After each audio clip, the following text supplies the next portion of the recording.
अस्सलाम वालेकुम। नन په وایټامین ای باندې لږه خبرې کوو. وایټامین ای څه شی دی؟ په کم شي کې موجود وي، زموږ د جسم دپاره ولې ضرورت دی؟ جسم کې چې کم شي نو څه کېږي؟ نو وایټامین ای یو فیټ سلیوبل وایټامین دی او به طور کیمیکل په فروټ، سبزی، مکن، گوشت او په میوو په تیلو نور هم داسې ډېر شیزونه دي چې هغې کې موجود وي. زموږ د صحت دپاره ډېر لازم دی. د جسم نشونما ګروت او سترګو دپاره ډېر فایدهمند دی.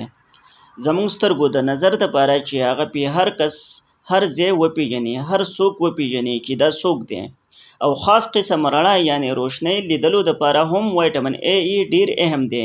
یعنې چې کله هم په سترګو هر قسم رڼا ولګي نو سترګې یو خاص قسم چې الکتریکل سیګنل دماغو ته ولېږي چې دماغ دغه شی، دغه رڼا، دغه ځای وپېژني چې دا څوک دی، څه دی او څنګه دی، څه ټایم دی.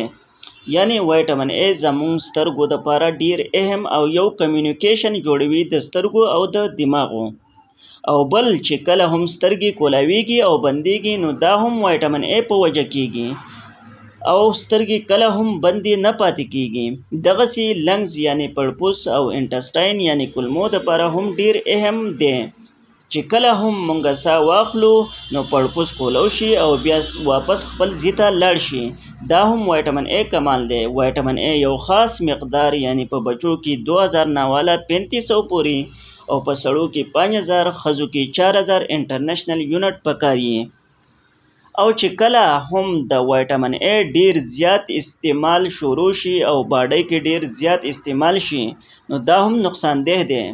یعنی هایپر وایټامینوسیس د وجې زموږ اینه خرابېدی شي، سرمن کې مسلې راتلی شي، زموږ ویښته ارتاوېدی شي، سر باندې ډېر درد راتلی شي.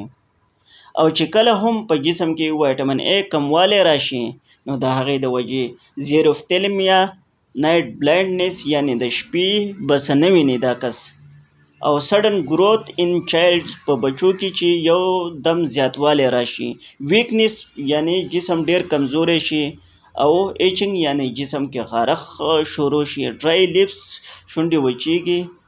نو امید ساتم چې تاسو به پې ډیر ښه پوه شئ.